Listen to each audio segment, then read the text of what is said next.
Record to computer. Go. I'm going to check my phone just for one moment in case there's someone who's trying to get in on any one of our portals, our doors. Okay.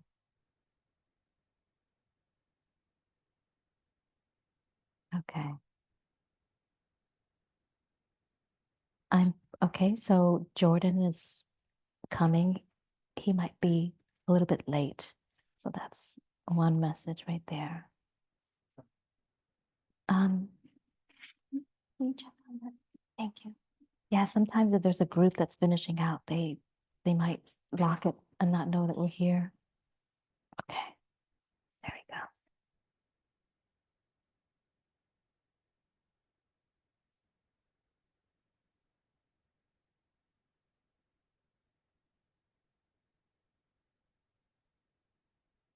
Oh, it is locked.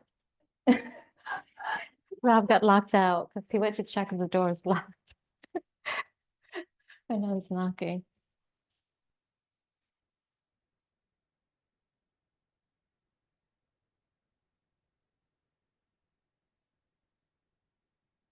Oh, let me help with that. I'll be right back.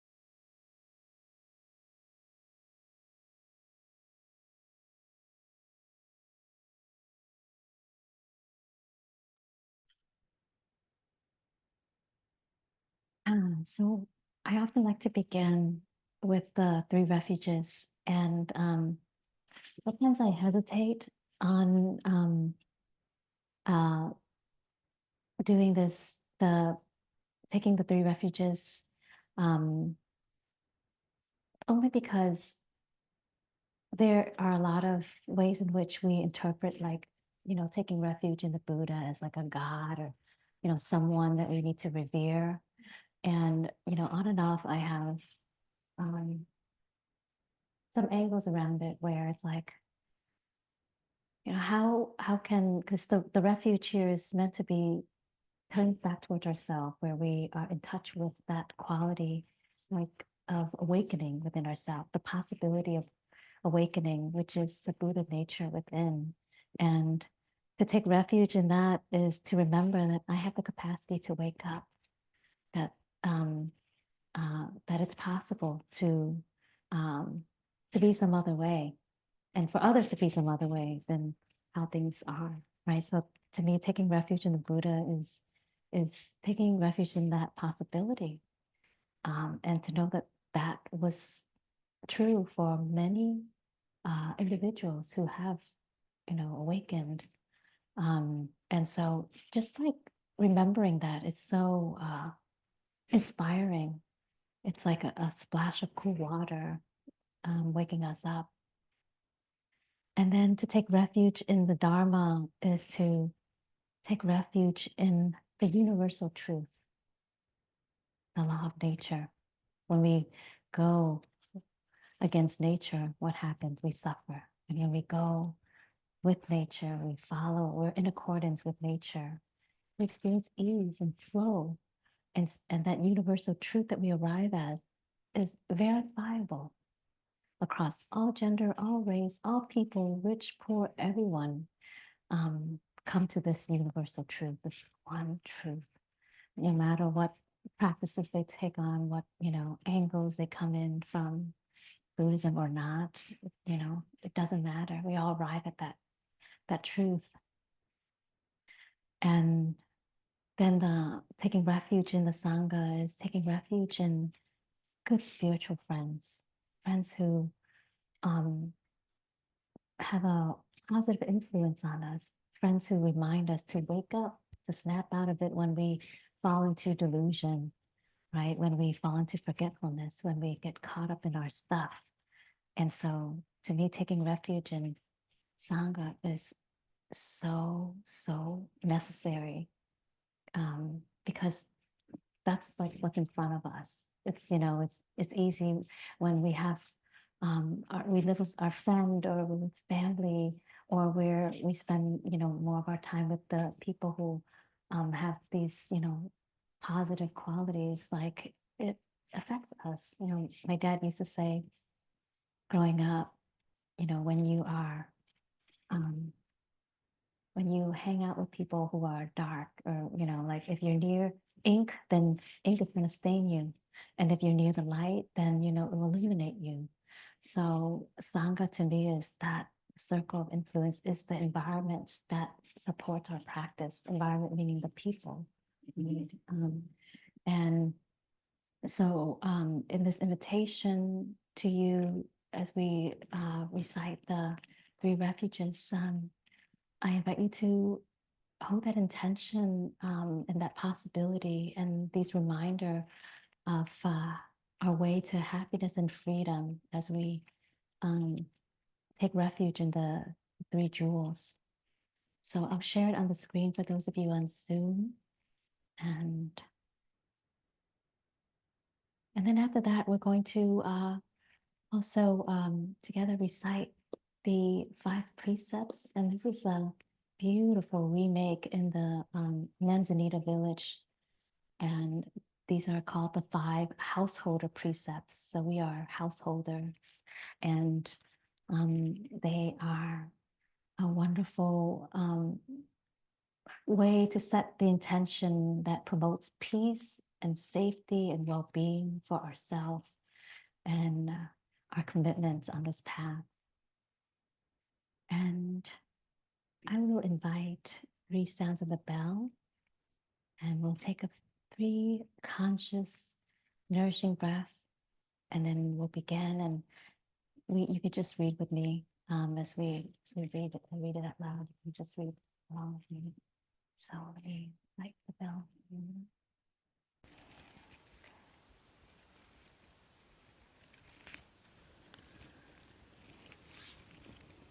And please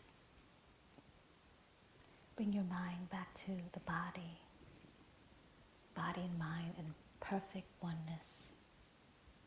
May the sound of this bell bring you back to your true home.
In order to honor the lineage of the Buddha's teaching and the aspiration of all beings for happiness and freedom, we take the following 3 refuges.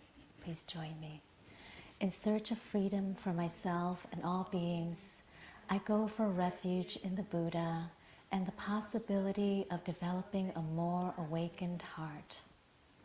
In search of freedom for myself and all beings, I go for refuge in the Dharma and resolve that I will deepen my experience and understanding of its wisdom that is wider than all the oceans. In search of freedom for myself and all beings, I go for refuge in the Sangha in order to create the conditions of peace, kindness, and interconnection in our progression towards freedom in all of our communities. I go for refuge in this triple gem of our spiritual practice, for the benefit and liberation of myself, my loved ones, those whom I do not know or have difficulty with, and all beings in all worlds, in all directions.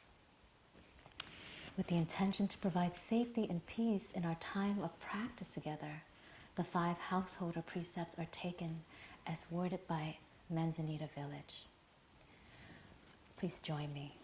Aware of the violence in the world and of the power of non-violent resistance, I stand in the presence of the ancestors, the earth, and future generations, and vow to cultivate the compassion that seeks to protect each living being.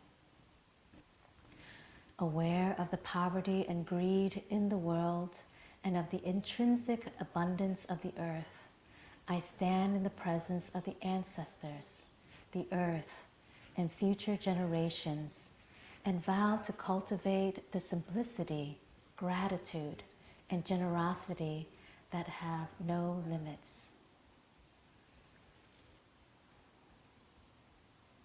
Aware of the abuse and lovelessness in the world, and of the healing that is made possible when we open to love, I stand in the presence of the ancestors, the earth, and future generations, and vow to cultivate respect for the beauty and erotic power of our bodies.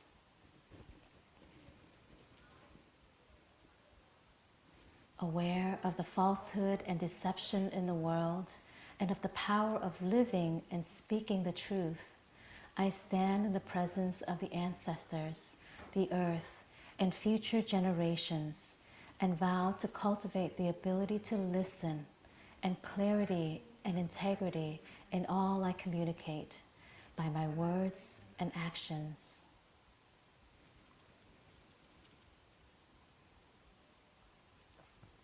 Aware of the contamination and desecration of the world, and of my responsibility for life as it manifests through me, I stand in the presence of the ancestors, the earth, and future generations, and vow to cultivate discernment and care in what I take into my body and mind. Thank you, friends.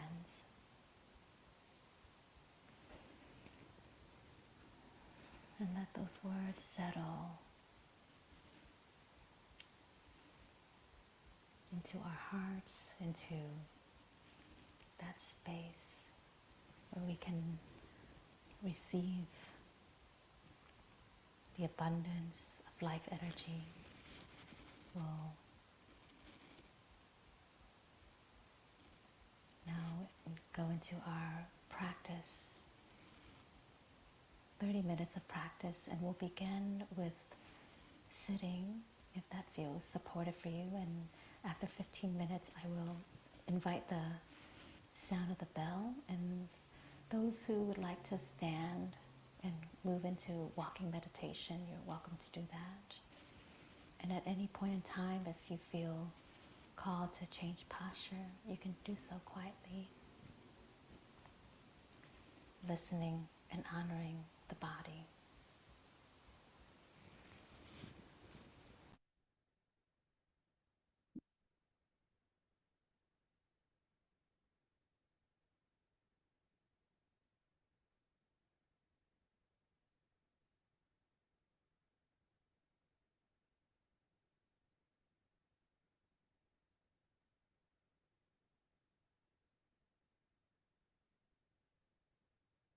And we return back to our true home with that first intentional in-breath and out-breath. And then the next first intentional in-breath and out-breath. So each moment of remembering and returning is a brand new moment of touching back into that home, that true home within us.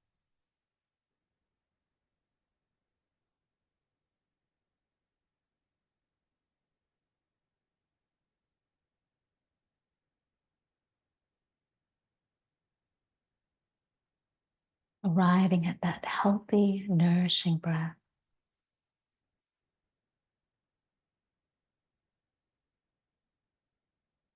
And maybe that breath is deep and long, or maybe that breath is strong and short.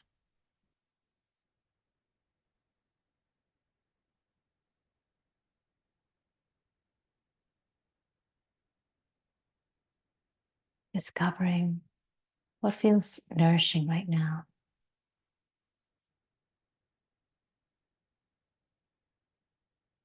And granting yourself that gift.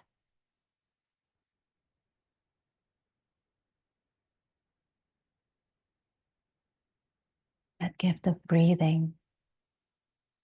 That gift of nourishment that comes with being aware of each in-breath and out-breath.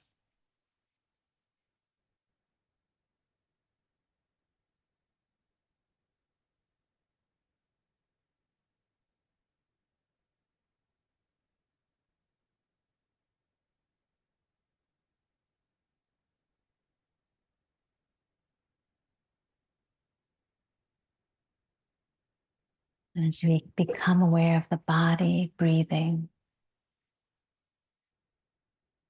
we can allow ourselves to anchor into the present moment with whatever that is arising, feeling the weight of the body, feeling the hardness of where the bottom side is coming in contact with the chair or cushion.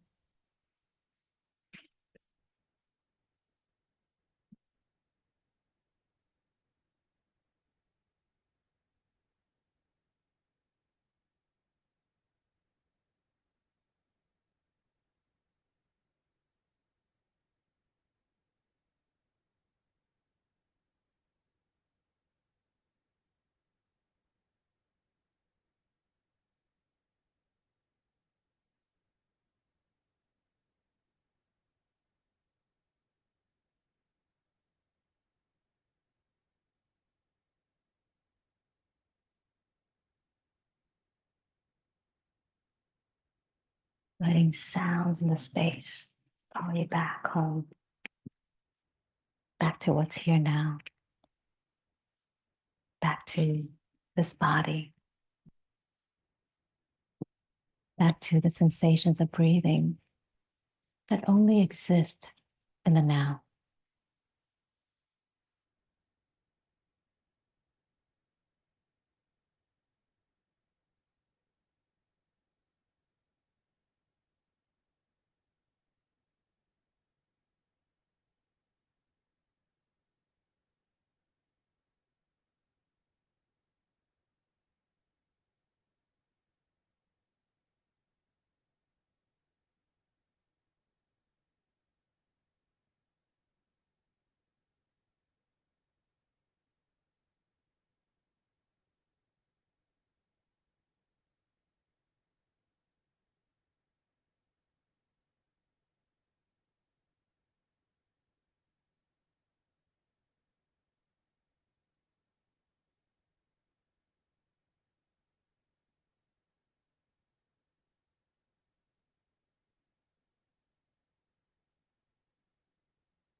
Whether you choose to continue with the deep and long breath or letting the breath be natural, letting it do its thing, what's important is that you're aware of the quality of the breath in each moment,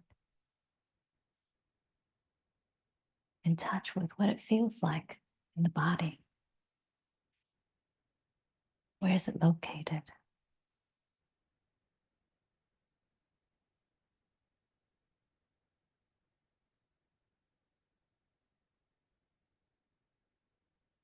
aware of what it might take for this body to soften and settle a little more.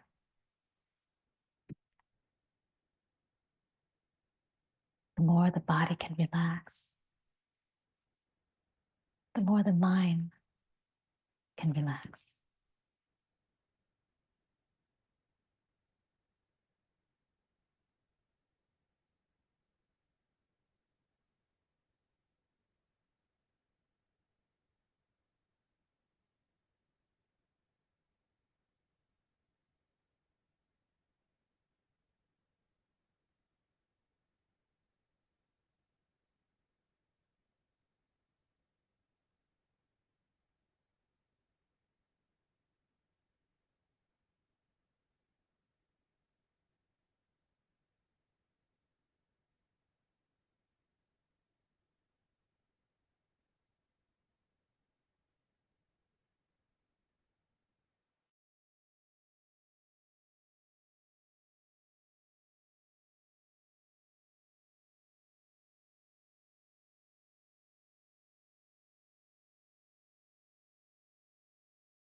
With each in-breath, increasing the energy of mindfulness.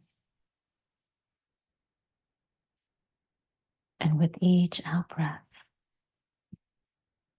letting go, relinquishing what's pulling you away.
In each moment, we are working to balance this energy of mindfulness, to remember, to stay interested and engaged,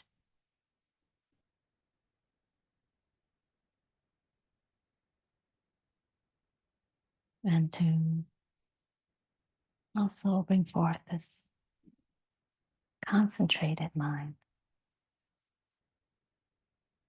So wherever you are now, I invite you to narrow your field of attention to where you feel the breath is most alive in the body.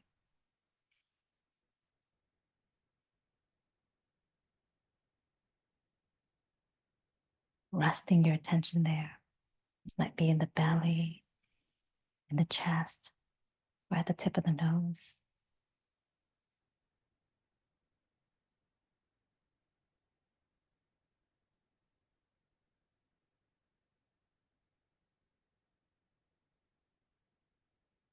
Becoming one with the breath.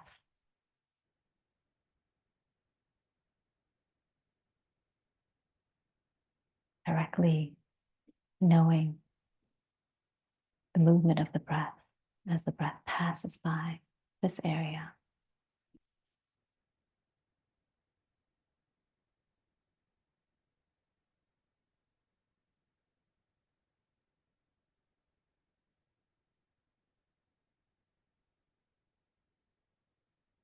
And simply by being aware, the breath knows how to take care of us.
And in a moment, you hear the sound of the bell.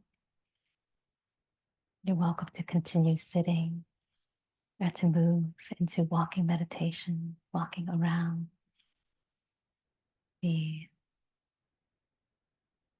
perimeter of the room.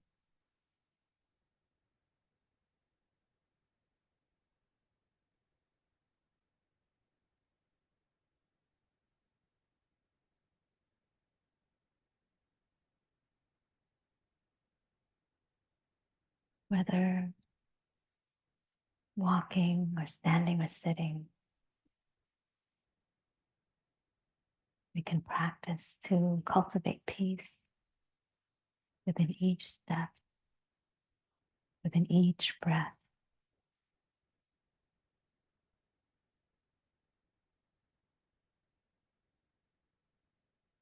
One mindful breath can transform and transform us deep within. One mindful step can be nourishing and healing.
Thank you, friends, for practicing with me.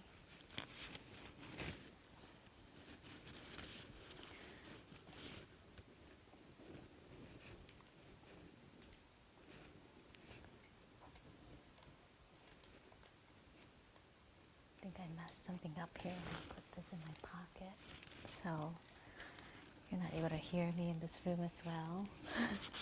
It won't even turn on. Oops. I think I owe Candle a new mic. Yeah. I think its life just ended. Just being in my pocket.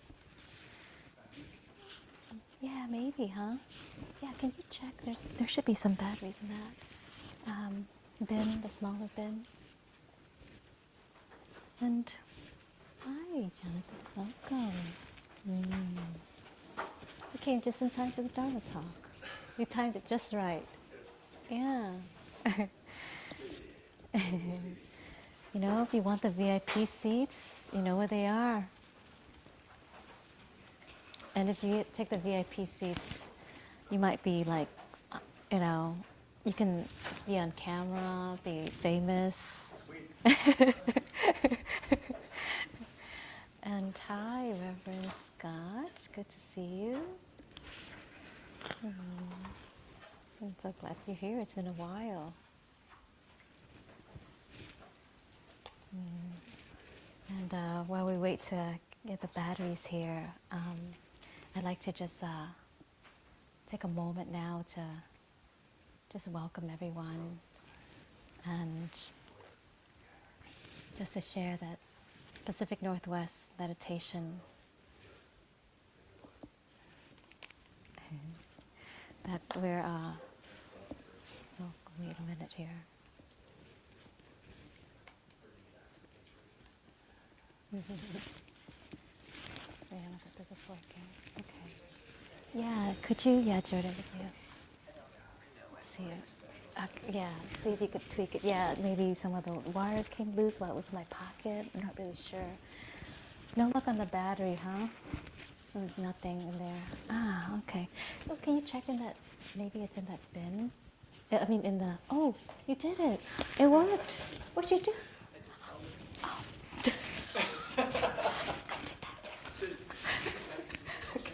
Another set of hands, magic touch. Can't explain it. Supernatural powers.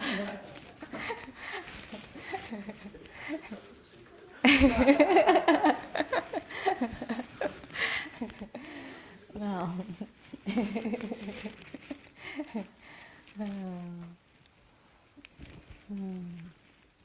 so on behalf of Pacific Northwest Meditation Community, I'd like to welcome everyone. And Pacific Northwest Meditation is an inclusive meditation community based in Portland, Oregon, on the unceded lands of the indigenous peoples, including the Confederate tribes of the Grand Ron, Siletz, and many more. Our vision is to foster a diverse community that supports the practice of all who seek to improve their lives through meditation, service, and study of the Buddhist path of peace, compassion, and wisdom. Our mission is to cultivate a sense of belonging for new and experienced practitioners from the widest possible range of backgrounds, ages, races, ethnicities, cultures, sexual orientations, gender identities, socioeconomic classes, religions, political views, disabilities, neurodiversities, and beyond. We aspire to be a contribution to the welfare of our community, our society, and the world by offering a space of belonging and support for all folks and underrepresented communities. We strive to cultivate a beginner's mind to build a sustainable community that practices deep listening, openness, speaking honestly, and acting with ethical intention. We strive to offer diverse Buddhist teachings and activities following a gift economy model. We serve and support the transformation of all sentient beings. And to cultivate the safe and inclusive space, we have guidelines we want to share with you. So first, we study together and practice for the benefit of all beings. We recognize the suffering caused by biases, prejudices, systems of power, privilege, and oppression based on our identities of race, sex, class, age, ethnicity, religion, national origin, ability, sexual orientation, and gender identity or expression, and the many intersectionalities of these various identities. We aspire to do no harm and to dismantle barriers that cause separation and suffering, recognizing that our liberation is interconnected with the liberation of all. We acknowledge each of you in all the rich complexities of your identities, including other dimensions that may have not been mentioned. And we strive to be a scent-free space for people with sensitivities. There is a garden in the back for those with neurodiversities looking for a quiet space. And if there's other ways you can signal for comfort, please speak up and we will do our best to support you. For the safety of our members and to cultivate a space in which everyone feel free to share. Racist, homophobic, ableist, trans, or non-binary exclusionary language is condoned in this space. It is our responsibility as a group when we hear something to say something as a call in to help both protect our members and allow growth, communication, learning, and connection.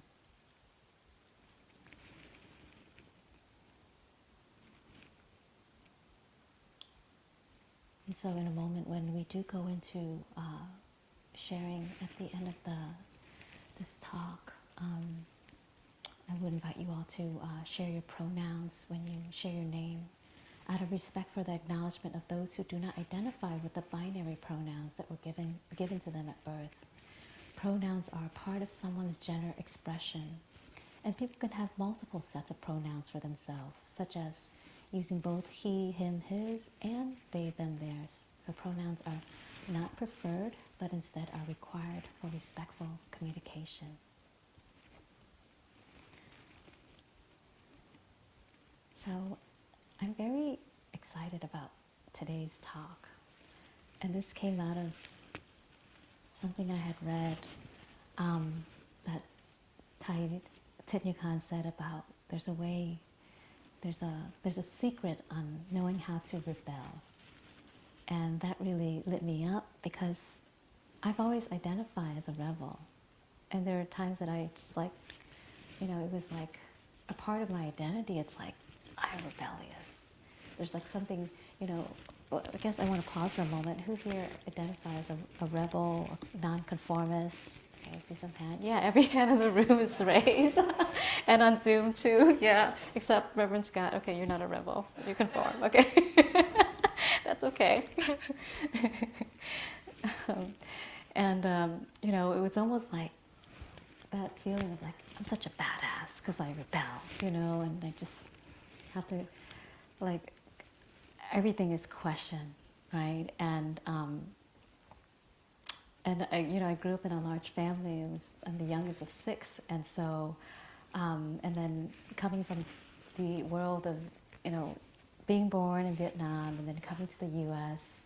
as a Vietnamese American and trying to, like, navigate that identity and the roles of being a Vietnamese, but then also being an American, where there is a freedom of speech. There is this encouragement to speak up, as I went to school here. And so that became a really difficult place to navigate. There was a lot of conflict. And I was the black sheep in the family. I just resisted every rule, even though I knew that if I didn't follow the rules, life was going to be a living hell.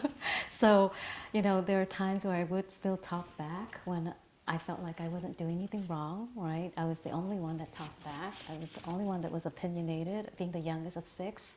I mean, all my other siblings, like, grew up in Vietnam. Mostly they went to grade school there, at least, like, the two that are older than me also had gotten their training in the schools in Vietnam. And so there's this way in which you just follow order, blend in, and stay quiet, and just yes sir, yes ma'am, and I was opinionated, and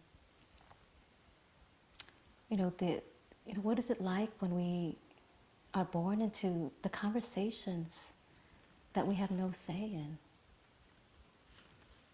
and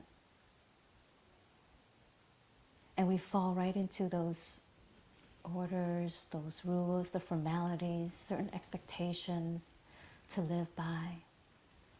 And then what is it like to have known yourself as being someone who rebelled against what was put out there for you to follow, when you were taught that somebody training and you question that?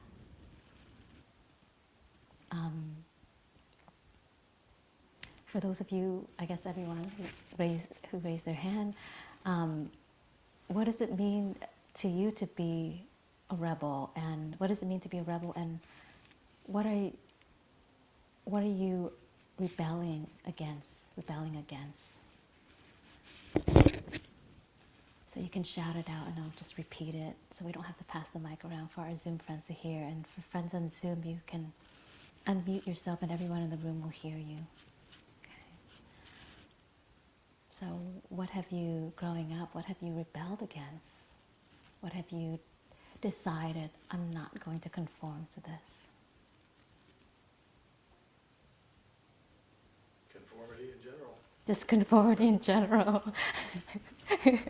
Okay, I'm just not going to conform. Mm-hmm. There's this sense of, I'm going to resist or challenge everything. Mm-hmm. Mm-hmm. Mm-hmm.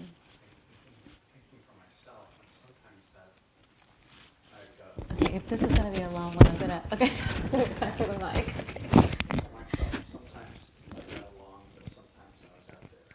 Uh-huh. So, Yeah. take Yeah. So Ralph says, thinking for yourself. yeah, and sometimes thinking that you're too far out there, like you're not.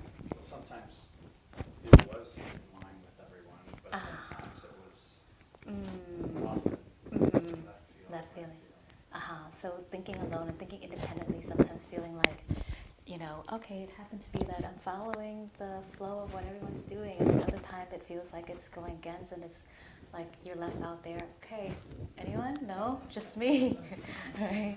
Uh-oh. I'll go. I think it's interesting, like it was very much a conformist growing up. Yeah. And as I've gotten older, I've been like, oh, I want to really question the ways that I do things. But even, especially like in Portland, I feel like the communities that are rebelling, there's almost like a conformity even in those rebel communities. Yeah. And so I Great feel point. like it's really coming back to like what is really me. So Kat, I'm going to try to sum up what you're saying. Kat is saying, inside of rebelling and being in groups that rebel, there's also a sense of conformity where you conform to the rebellious ways that you're being. So there's a recognition of the duality in that, right? Mm-hmm. And you said that particularly here in Portland, where we have, like, for example, let's say the left or whatever groups, interest groups, and it's a form of rebelling against something, but it's still, there's a way in which when we come together, now we conform because there's a number of us that are in that same space. Yeah. Mm-hmm. I think I'm going to pass. Okay. So it's better than everyone on Zoom can hear your voices. Be sure. Okay. Can you hear me? Yeah, they can Okay, hear you. great. My first thought was patriarchy and gender norms. And then I was thinking more like systems, other systems. And then my next thought was arbitrary rules. That feels like a big one. And my slightly longer spiel that I'll say is I work in education, and I just had my first year actually working for school systems. So this is really hitting home because yeah, I'm struggling with my identity because the rebellious gets flattened out of you. If you, it's getting flattened out of me anyway. So I may say more at the end, but yeah, it's interesting. Yeah, so I'm excited about this topic to sit with it more. Yeah, thanks.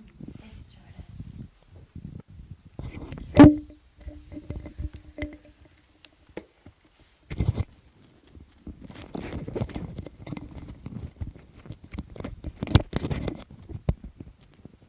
I have a dream, that one day we'll have one more of these. So we don't have to pass this little mic around and then back to me. Because in order for everyone on Zoom to hear it, it has to be like with one of us.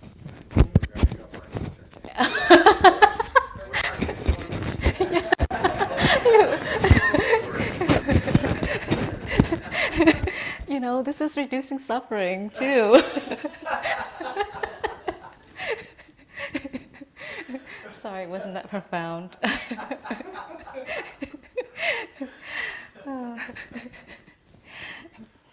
Yeah, so thank you everyone for sharing. Is there anyone on Zoom who'd like to share about, what is it that you've rebelled against?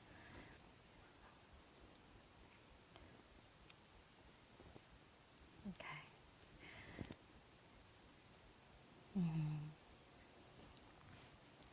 And so this characteristics of being rebellious, I mean, to me, it's not a coincidence that we are all here, right? Because it's that quality that led us here to question, question everything. So when we know and have learned of the teachings of the Buddha, that is what he encourages us to do, is to question every single thing until it makes sense to you and you've experienced it for yourself, right? So for, Jordan talked about like the systems and patriarchy and, all these places where it's built, it's been around, and it hasn't been questioned. And during this time now, so many of these things have come in question, and it's like we've woken up to these hidden dimensions that have run the show, that has run our society and our lives. And of course, inside of that, there could be also resistance on both ends. The resistance to what is so, and then the resistance of challenging what is so, what is there. And just because, someone said so, just because mom and dad said so, just because, our job says so, doesn't mean that we should do it necessarily. And, there's this term called, it ain't necessarily so. Just because you said so, it's not necessarily so. And, we've taken this all the way into our spiritual quest, right? It began that first moment when you question, what is the meaning of all this, right? Or you've looked back at your life for all the years and all the energy you've put into chasing after things and acquiring things and doing things to see what is all this sum up to. So we began to question our life. We began to question the structures, the system, the somebody trading, the way that we have just followed the current, follow, what we're told we're supposed to do from this age to that age, to that stage and that stage. The trend and the structures, and then we, ended up still not feeling satisfied, still experiencing like there's something missing, and we realize it doesn't work for us anymore.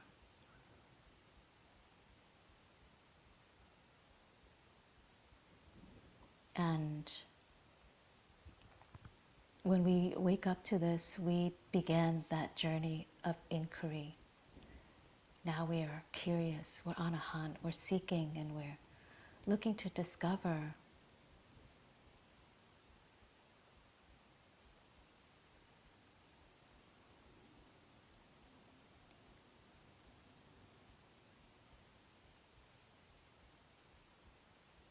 And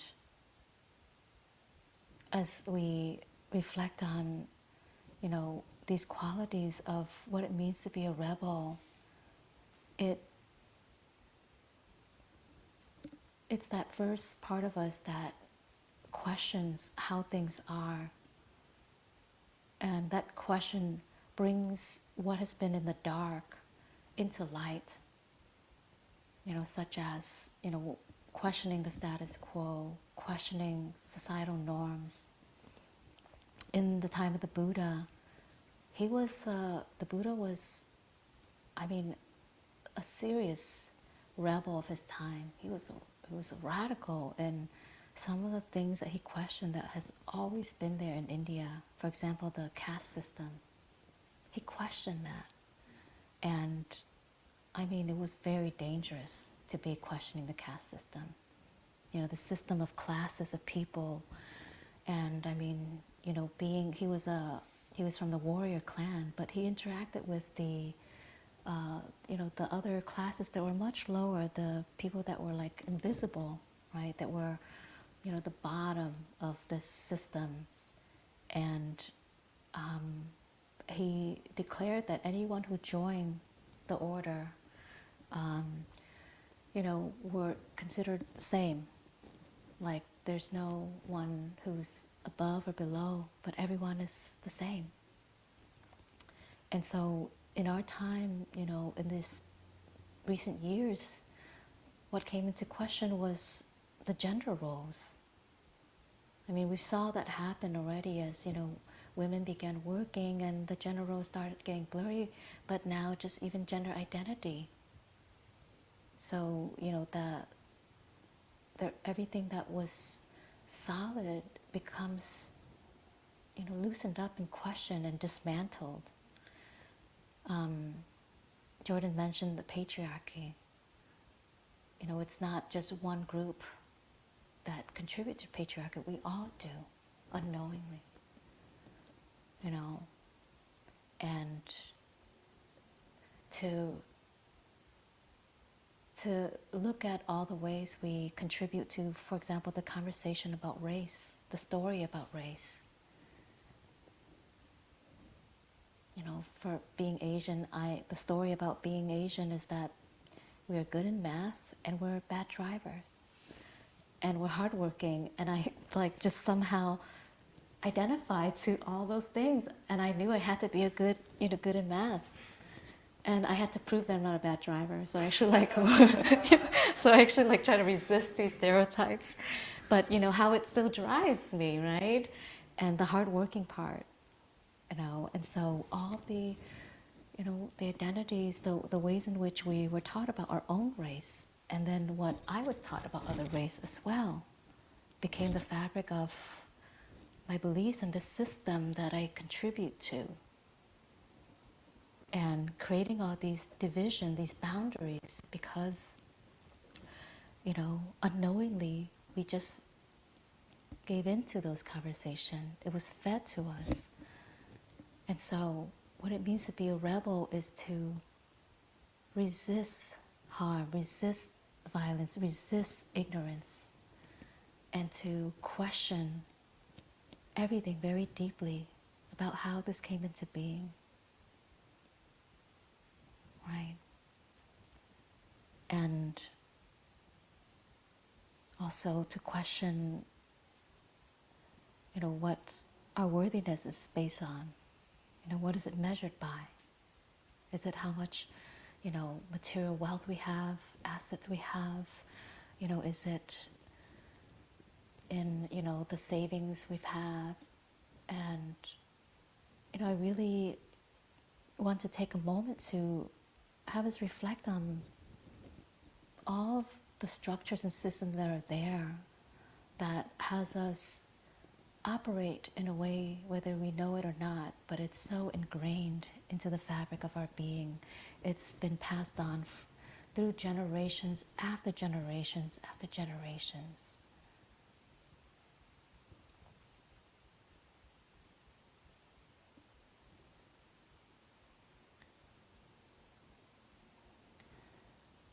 I want to share this wheel. This is called the Wheel of Power and Privilege. So I want to pass this around to you all. I think we only need a few sheets here. Yeah, is that enough there? Four? Okay, okay. And for those of you on Zoom, I'm going to share it. Actually, I'll drop it in the chat so you can have a copy of it for the future. And I'll walk you through this really wonderful wheel. And really, as we do this work, we, observe how this has impacted our life. And it's just to enlighten us, to open up our minds, right? To see, not where, it's not meant to have us feel bad about ourselves or feel like, there's that we're, this is beyond our control, but it's more to really come to terms with how it has been, right? How it has been, how these structures and systems have had some of us benefit and others not so much.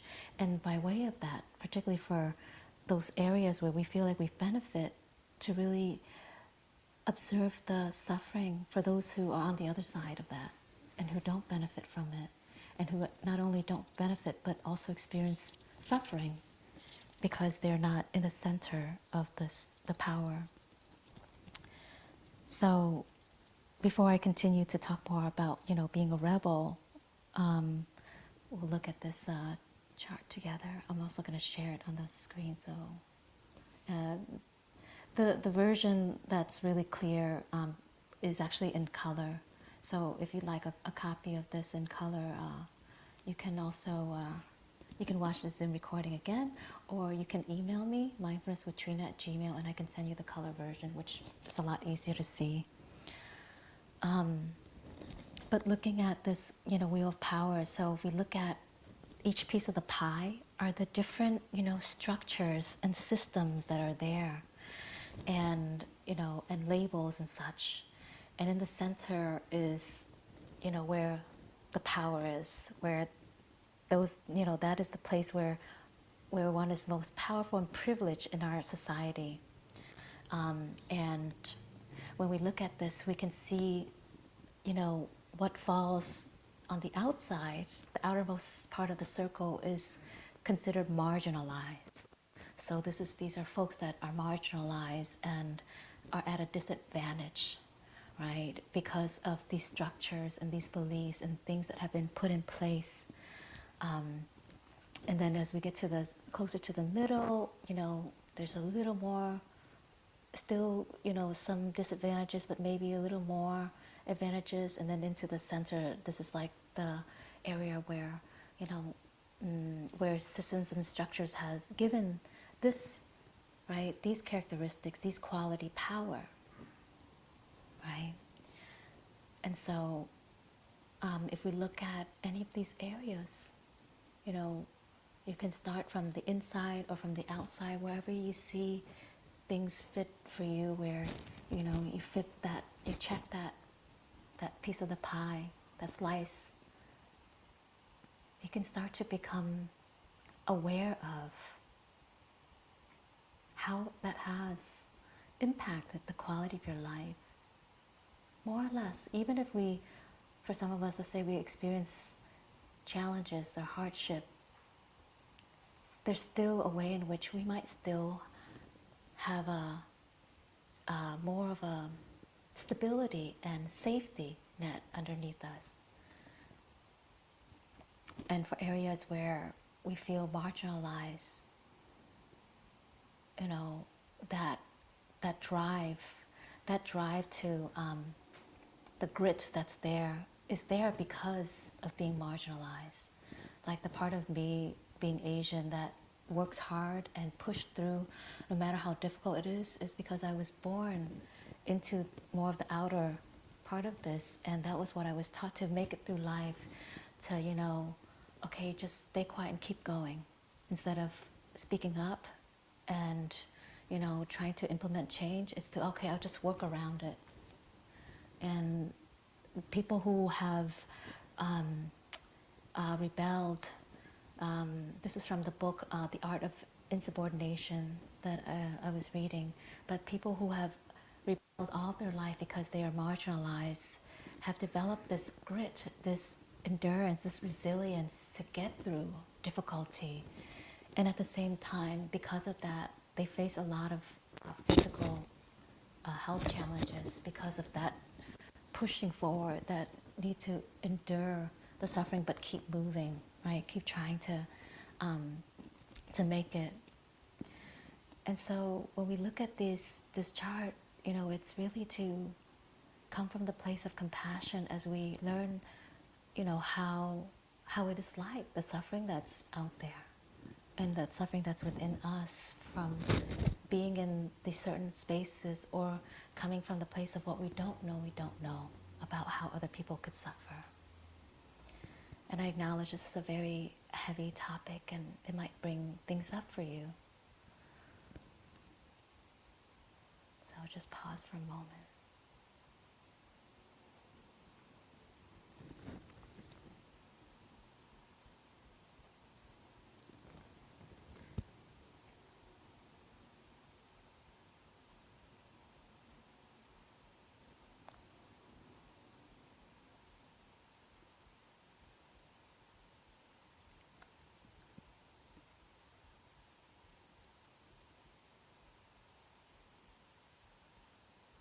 And just notice what's there as you're seeing this. Some of you maybe for the first time, or you know, maybe you are aware of this, and as you are reminded of this,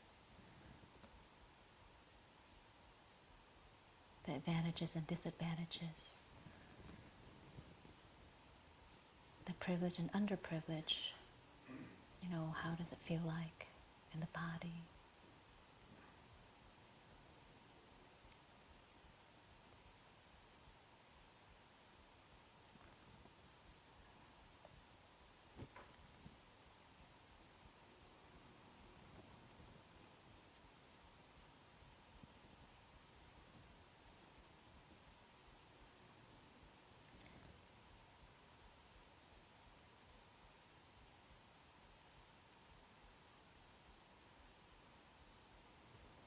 When we are present to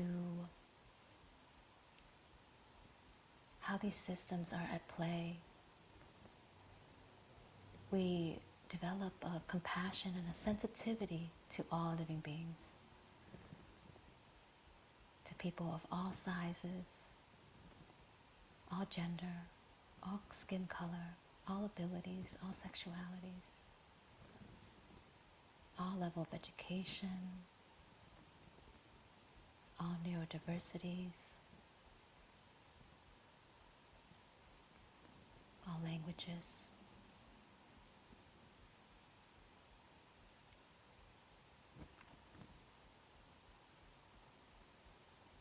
And for those of us who have, you know, our degree of power privilege, we can at first look at how, you know, I guess first be grateful for the fact that these systems and structure has taken care of us. And how do we level things out from the place of compassion? How do we help contribute to change? You know, as a rebel, we can be anywhere on the outside of this as marginalized individual, rebelling, right? Rebelling against what has oppressed marginalized people. And then for those in the center of this power, rebelling against our own comfort, and stepping out to support those in the middle or the outside of this wheel, so that we can share this, the powers of one another, the privileges of one another.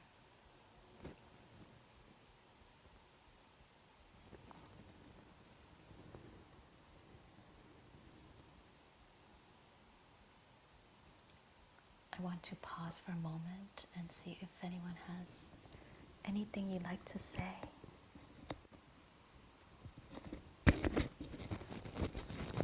What's coming up for you? And whether it's in thoughts or just in expressing the feeling tone or the sensations in the body. Right? Sweaty hands or feet. For me, there's like this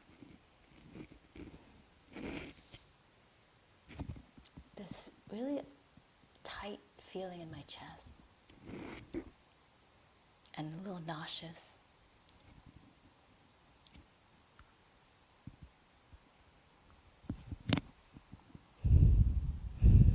And there's a part of me that just wants to harden that feeling of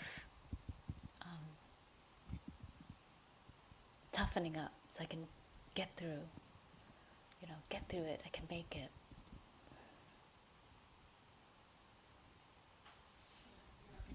Yeah, please.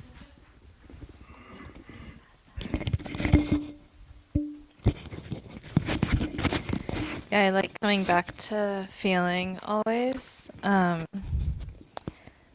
feel like what's coming up for me is like this, like a lot of different emotions, and there's like the sense of like, oh, like gratitude that like this is being brought into the space. And then also like a lot of fear and kind of nervousness, because I'm the only color in this space except for you. And kind of just being like, oh, I don't know how like the other people are perceiving this, and being like, oh no. So I'm feeling like, yeah, both like the gratitude, but and the nervousness, but also like this kind of like hope of like, oh, maybe this is like going to help inspire other people to reflect on this. And then also I think just given like experiences I've had in the past of how like white people have like perceived this, kind of like a like, okay, like a skepticism and like a, yeah, like a sense of like, oh, like this probably isn't, like might not do anything. Yeah. So it's actually, yeah, there's a lot of different emotions here. Yeah, but thank you.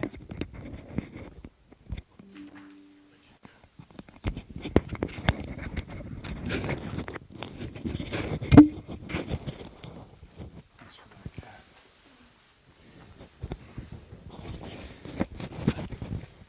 Let me know if this is too loud. You know. Okay. So this is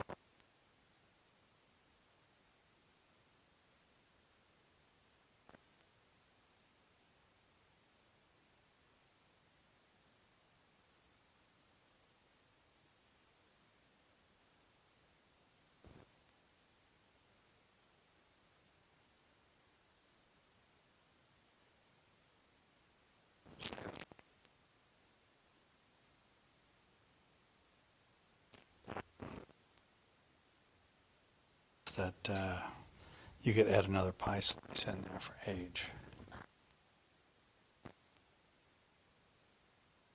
I was in, yeah, I actually experienced it pretty harshly in job interviews, where they're trying to figure out exactly how many years did I work in this company, even though it wasn't actually relevant experience, and they just kept coming back to it, and yeah, so that's kind of a minor example, but. But that's a way you can connect, relate to this, the disadvantage. Oh yeah, and I did not grow up with much money. Our family was scratching pretty hard, and my mom ended up being kind of the big supporter of the family. She was working in the public schools and then would go to night school to get a degree.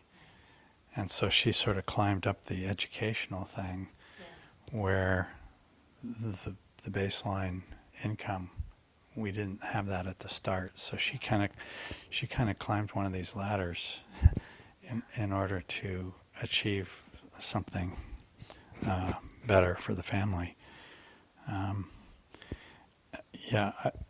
Just a couple of examples. The patriarchy. I mean, there were some earlier societies, I think, in Greece that were basically matriarchal. And so it is kind of interesting that patriarchy has been so persistent and widespread these days. But just, kind of a footnote there. And then I do want to, I grew up in New Jersey, so kind of a mixed race community, a lot of black, a lot of white, a lot of Puerto Rican families there. And just to give an example of how the dynamic changes, and maybe this is something you all either remember or read about, but in the late 60s, I mean, obviously there was kind of a big revolution with a lot of, I would say, probably mostly white youth, but kind of the love generation and all the drugs and all that.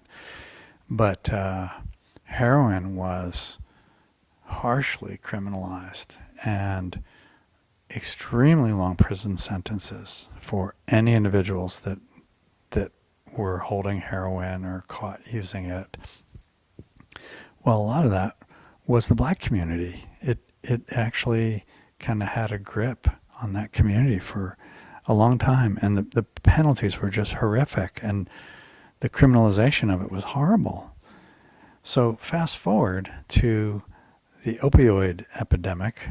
They're calling it an epidemic as though it's a medical phenomenon. They're calling it a disease as though it's a medical phenomenon. But decades ago, it was, we've got to stomp out this criminal behavior and lock them away. So that's just an example of how sort of the subtle, nuanced messages of society, it's insidious, and we have to be really mindful of what's really being communicated. So.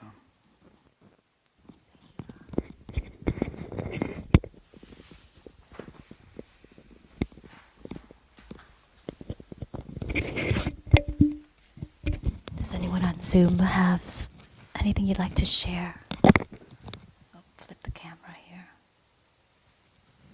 Yeah. Hey, everyone. This is Rachel. Yeah, it's really interesting, Trina, seeing the wheel. Are you able to hear me okay? Yeah, we can hear you, but I want to put your face on the camera here. So Okay, great. My phone. Hang on just a second. Finding all the ways that technology can help, but keep it still. Yeah, but hang on a second. yeah, it's interesting. Okay, yeah, absolutely. One moment. I'm on right now. Recording. Log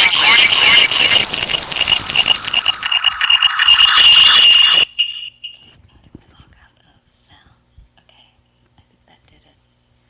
All right, so here's Rachel. Can you? I want to see. Actually, the spotlight would be the one, so that we can see you from the phone. Okay. Let's see if that did it.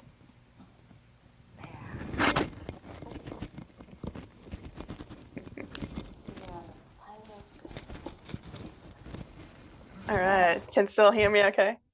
Oh, yes. Okay, great. I appreciate you accommodating me, Trina. But yeah, it's really interesting seeing the wheel. Had a few thoughts kind of reading through it. I think for one, as far as kind of emotions, when I look at that, it felt like I identified with most of those categories in terms of sexuality, gender, education, weight, body image, like all of that can definitely relate to the feeling of privilege versus non-privilege in those categories. And then also, so I guess some kind of negative emotions with that, but also guilt too, even though in a lot of ways I am a minority, I too have been guilty with um, feeling judgmental, especially as a younger person, feeling judgmental for people who had language barriers or certain levels of education. So it's really interesting kind of reflecting on that. And then also too, um, I kind of got reminded of I think it's the triple gem that we recited earlier, when we dedicate our practice to the earth, our ancestors, and future generations. I kind of thought of this wheel, if you looked at it maybe a few centuries ago, it's very different. Like Rob kind of alluded to this earlier, how some societies before had a more matriarchal culture, and now we have today a lot of patriarchal. So it's interesting seeing how society changes over time. And when I think about my reaction to the wheel, it's clear that like identity drives a lot of suffering within ourselves and within our society. And that suffering has existed way back when, it exists today, and it'll probably continue to exist. So I guess one thing that I kind of immediately take away from that is like, we have this shared suffering, and with that suffering, we can use the Buddhist principles to help liberate ourselves and others.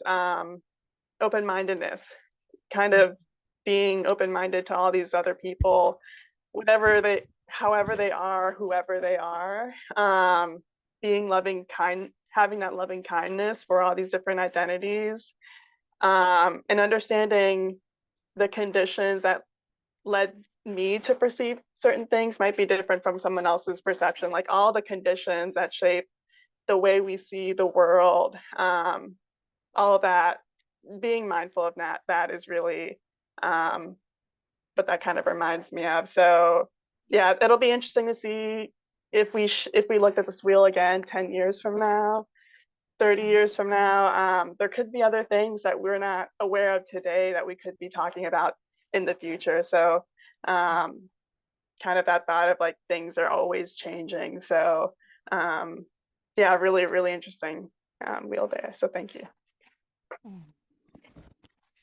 Thanks, Rachel. Hmm.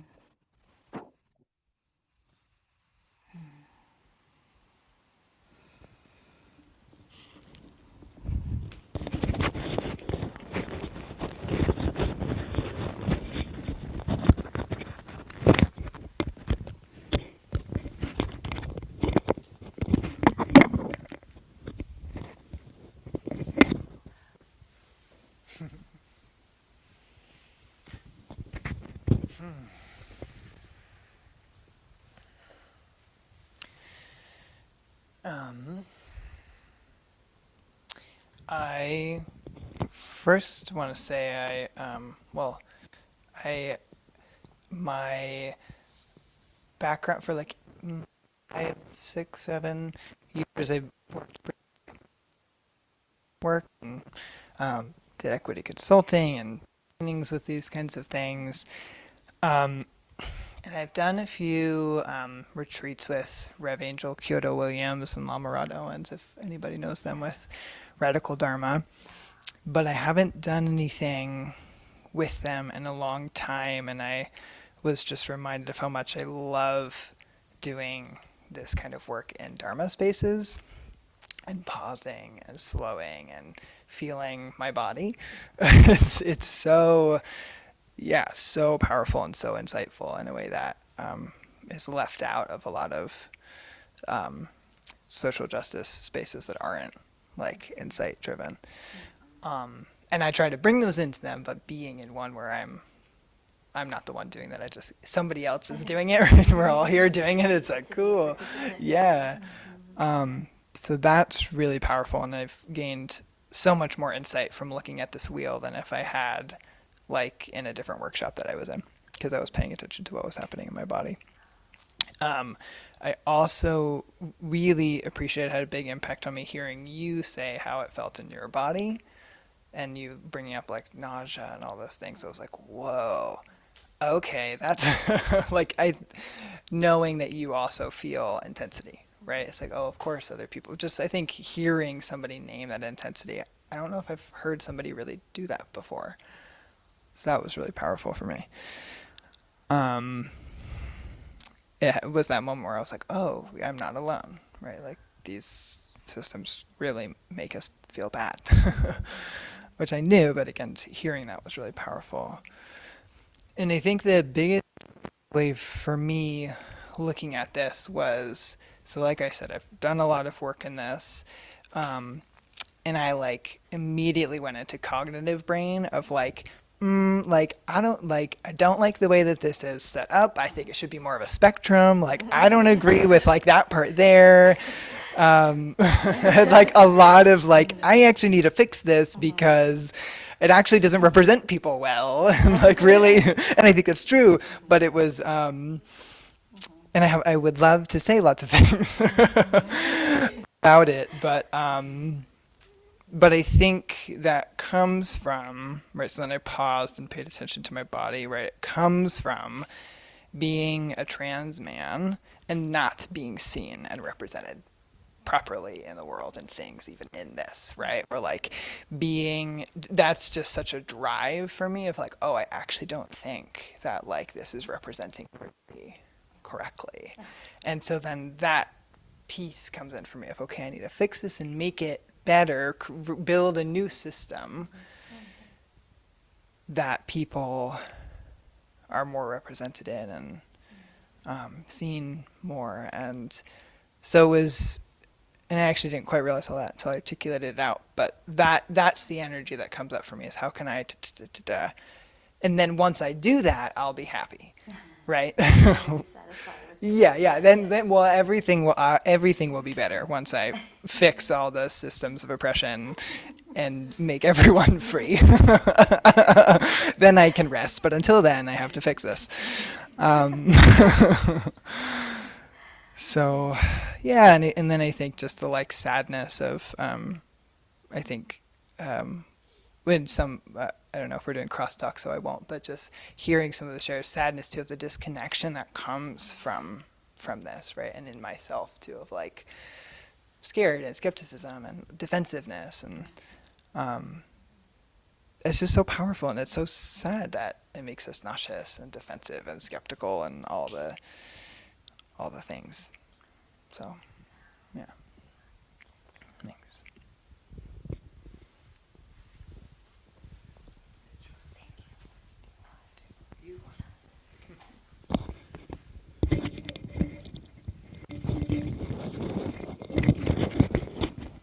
Oh boy.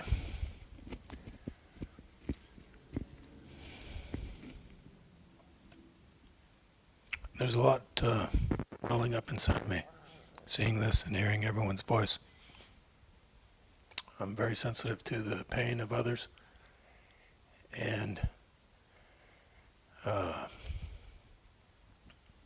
long story short, since I was a child, I experienced a lot of the things on the wheel as a viewer, and I knew they were wrong. I felt they were wrong. I did not want to participate, and that pushed me outside of the typical groups that, quote unquote, I should have been a part of. It was very difficult. Led to isolation and even questioning myself, like, why do I think differently than everyone else? It wasn't hard to figure. Physical abuse or mistreatment just because someone was different was so wrong that was like a no-brainer for me. And I couldn't relate to the the other people who were doing that. I always had friends that were marginalized. All my friends were varied ethnicity. And just me being apart from the group I was raised into made me relate more to them as well. And we had strong friendships and relationships. I mean, I look at the wheel, and to be honest with you all,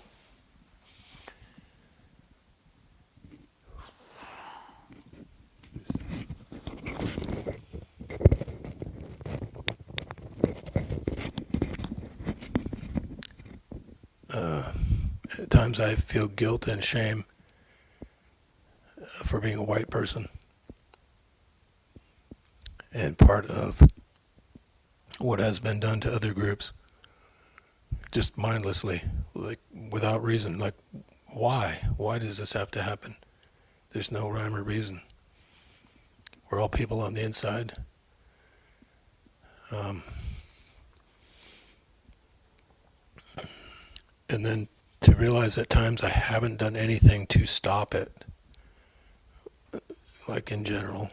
I mean, yeah, I've stopped assaults, I've stopped just abuse, but outside of those direct actions, I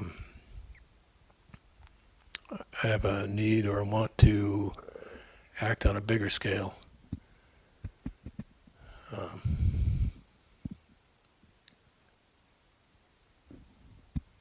Yeah, just all the horrors that white people have engaged in leave me disgusted. So for that, I feel ill right now, actually. I felt your pain, Trina. Kat, I felt yours. I felt yours as well. Rob, I guess that's called empathy, or that's the core of empathy. So I thank you for letting me say this. This feels like such a safe place. I mean, even my body language right now, I'm slumped. I'm not proud.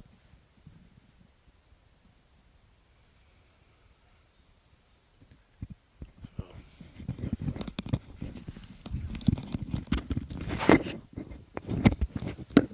Take a moment here where I will invite the bell and we can breathe together.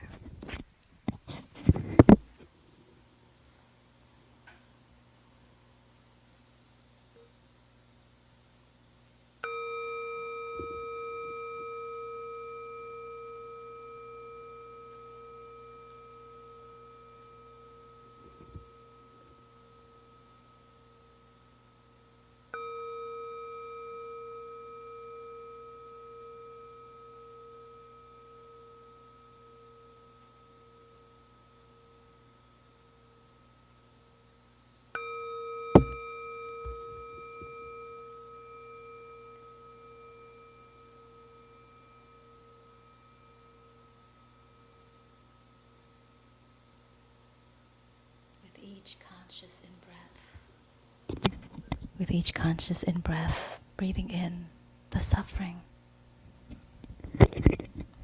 within us, the suffering that is made known to us,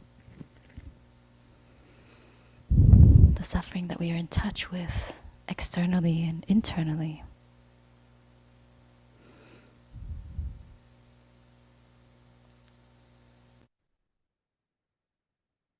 And breathing out, sending compassion to ourselves, to where we feel the pain, the trauma, the resistance, the sadness in the body.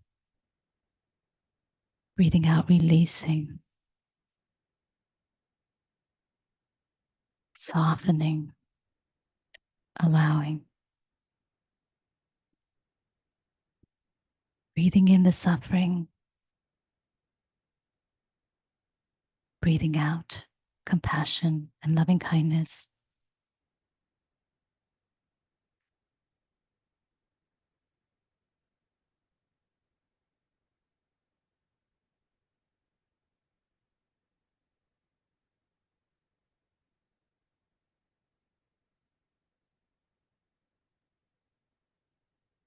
Breathing in, taking in the suffering of the world, taking the suffering of our friends, our communities,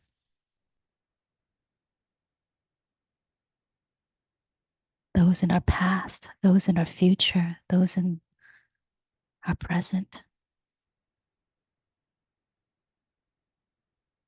And breathing out, sending compassion. Breathing in, listening, hearing the cry.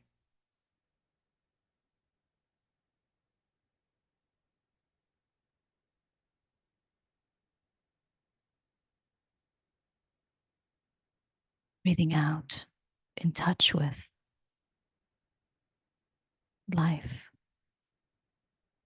healing.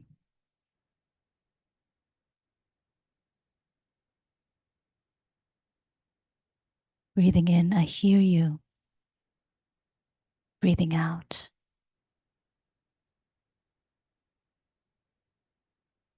I'm here for you. I see you. Your suffering is my suffering. Your happiness is my happiness. Your peace is my peace. Your joy is my joy.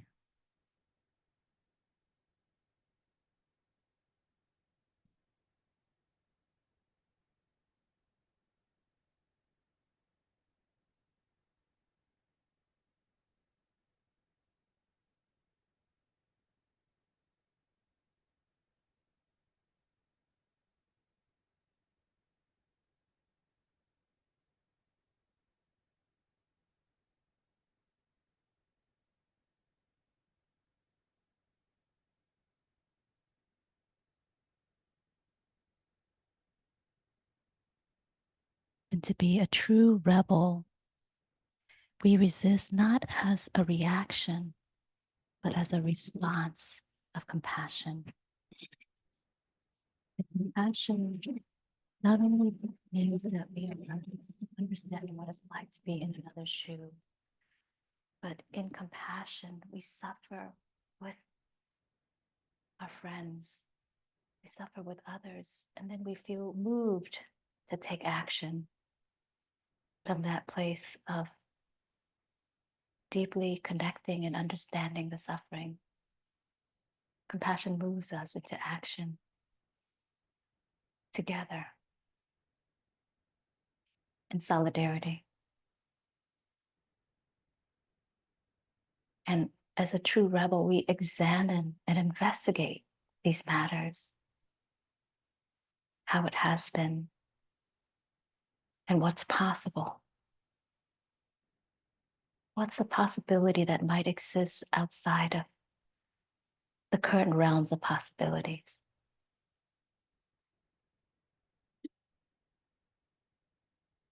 We use our skill as meditators to look deeply,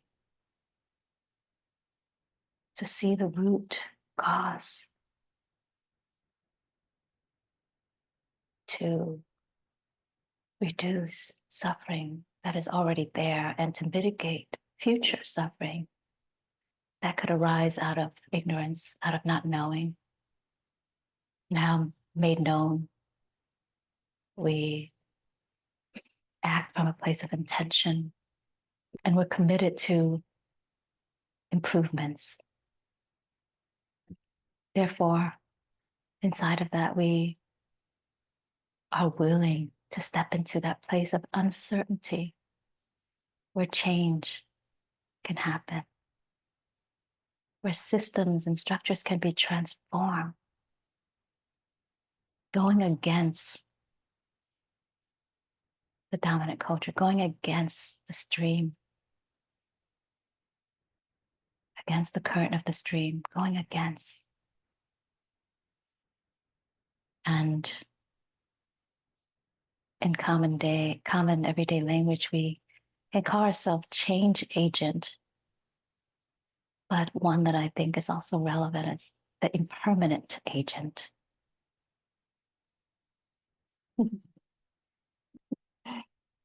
And we're working to elevate consciousness through breaking all these boxes, all these systems of beliefs within ourselves, first and foremost, because it lies within us.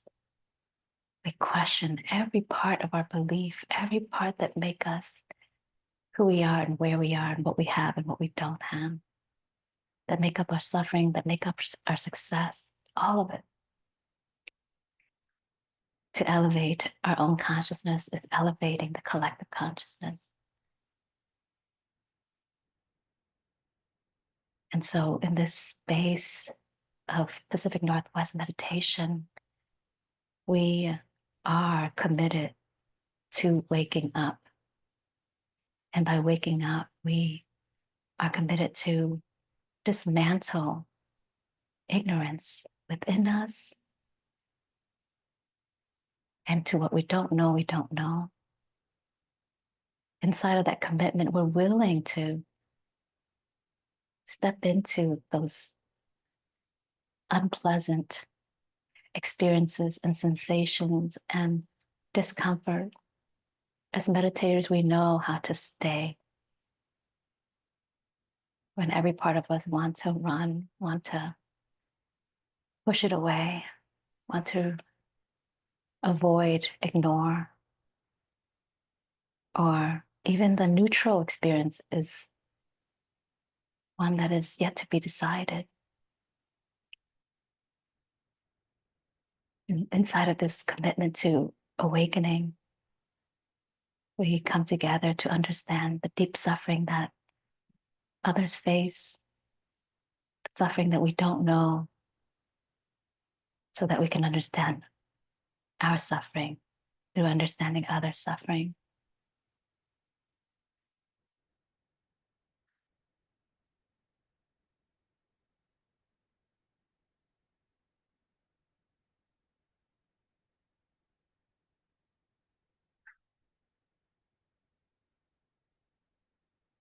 And I want to end by inviting you all into practicing letting go. And in this particular, letting go is letting go of what we hold so dearly, so tightly, right? Letting go, the practice of letting go can be in the form of generosity. So generosity is an antidote to grasping and clinging. And if you feel moved by today's conversation, how it has you reach an edge that you haven't been in, an uncomfortable space that is in support of liberation, I invite you to practice generosity and helping us further our mission here as we continue to create more spaces like this where we can come together and discover how to be with each other inside of this commitment of waking up.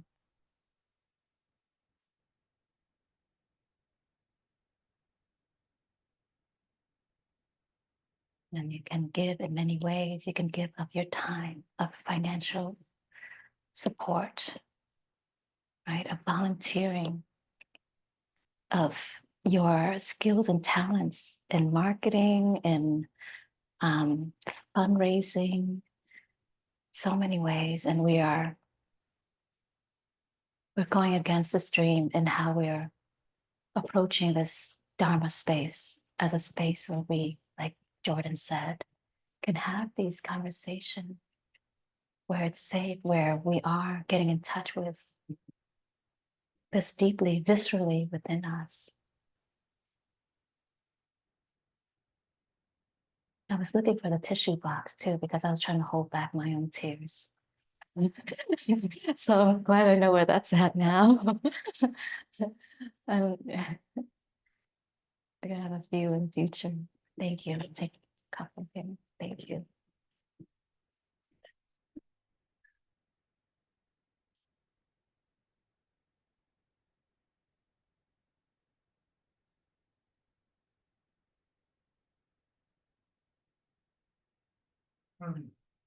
And so for those of you on Zoom, if you'd like to make a contribution, a donation, you can Zelle to PNWM community@gmail. I'll put it in the chat. And for those of you here, we also accept, you see up there, cash or other forms of payment. And I'm getting ready to set up a Patreon account for us so that those of you who'd like to make a ongoing donation, a monthly donation, you can. So in the next email, I should have that available. I'm very glad that it's coming together. We have filed our 501c3, the nonprofit articles of organization, over 2 months now. Has it been 2 months now? Yeah, something like that, right, Rachel? And so, we're waiting. So this is probably a 6 months process, as I've heard, in 4 to 6 months process. So it's happening, and there's a separate bank account that's set up just for the funds. It's a personal account because we don't have business. So it's a personal account with my name and 2 other core members' name on there who have access to it. And so when someone makes a cash donation, I will either deposit money or I keep that, and then I Zelle from my account. I transfer money from my account to that account. And then anything that goes through Venmo, it's calculated. Everything is line item. So if I know who donated it, we put a line item for that and how much was donated and when it was donated, to keep everything in integrity. And we're using these funds currently to support the rental of the space and to bring in teachers from other areas who are traveling or who are not from here. And those who are not right now inside of PNW meditation, to invite them to come and share the Dharma, share the different angles of the wisdom teaching. And I want to just lastly thank you all for being in the space, for your willingness to receive this message today, and your openness and your vulnerability and your honesty.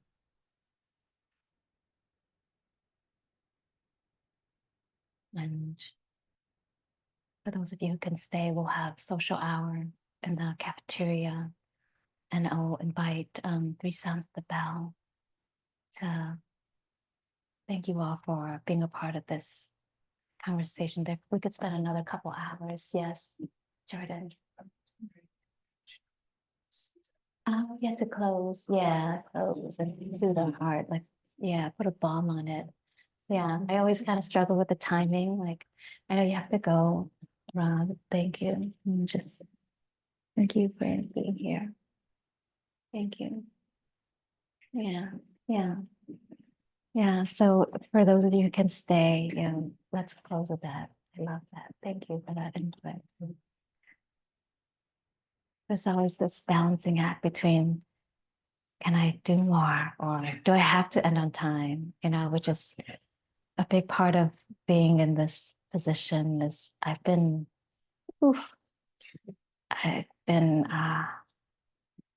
yelled at for not ending on time.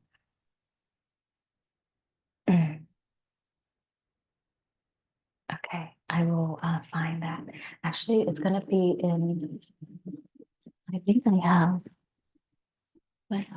is it over there? It's the University of the Universe. And I'll put it on the screen for Zoomers. Oh, I have one right here too. Cat. I got it. Yep. So there's both. There's 2. Is that the other version? You know what? I like that version better because it has the up and down arrow for you. Yeah. Reflection on universal well-being. So I'm gonna post this up for chat.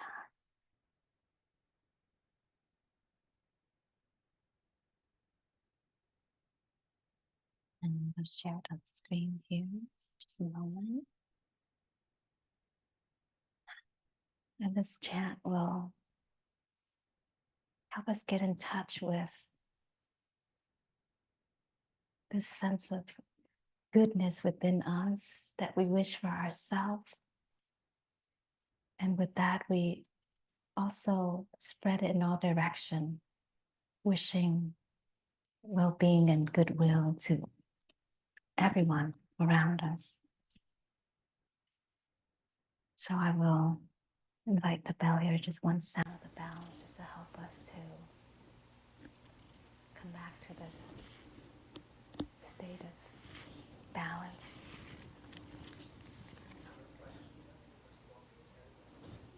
Oh, is the Metta Sutta on there? Oh yeah, I don't think we have a copy of it. Yeah, let's do this one. Yeah, sorry, I misheard you. Yeah, I heard you, but then I didn't.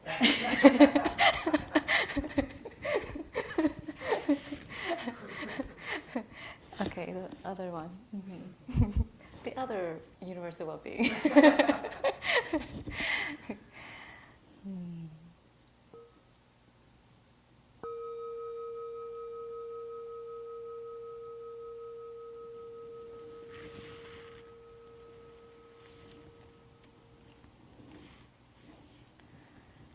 Now let us chant the reflections on universal well-being. May I abide in well-being, in freedom from affliction, in freedom from hostility, in freedom from ill will, in freedom from anxiety, and may I maintain well-being in myself. May everyone abide in well-being, in freedom from hostility, in freedom from ill will, in freedom from anxiety, and may they maintain well-being in themselves. May all beings be released from all suffering, and may they not be parted from the good fortune they have attained. When they act upon intention, all beings are the owners of their actions and inherits its results. Their future is born from such action, companion to such action, and its results will be their home. All actions with intention, be they skillful or harmful, of such acts, they will be the heirs.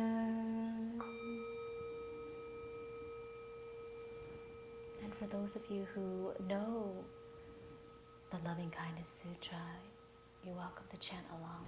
Go ahead and do that one too. Time is abundant. Now let us chant the Buddha's words on loving kindness. This is what should be done by one who is skilled in goodness and who knows the path of peace. Let them be able and upright, straightforward and gentle in speech, humble and not conceited, contented and easily satisfied, unburdened with duties, and frugal in their ways, peaceful and calm and wise and skillful, not proud and demanding in nature. Let them not do the slightest thing that the wise would later reprove, wishing in gladness and in safety.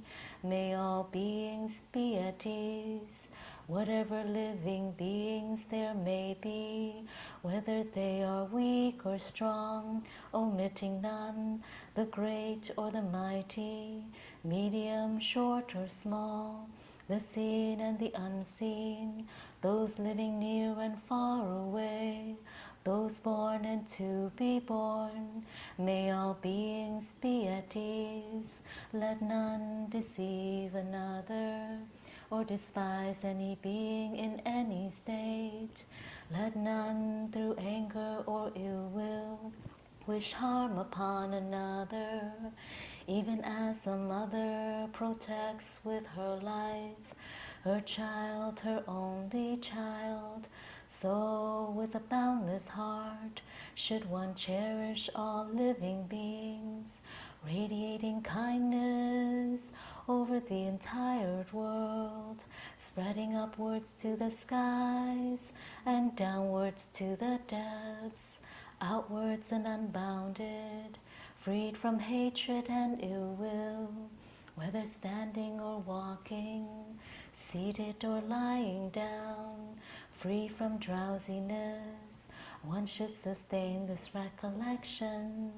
This is said to be the sublime abiding, by not holding to fixed views, the pure-hearted one, having clarity of vision, being freed from all sense desires, is not born again into this world.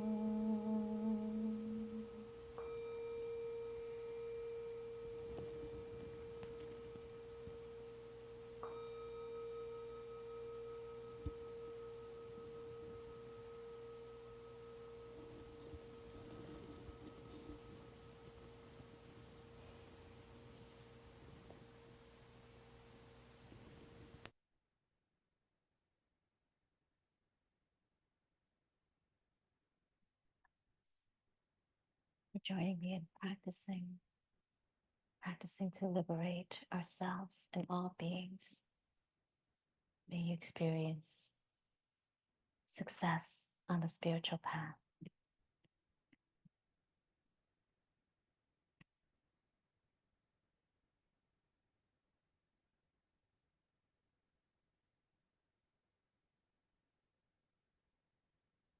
Rachel, good to see you over there, all the way 2,000, more than 2,000 miles away from us, in the sunny, hot state of Florida right now.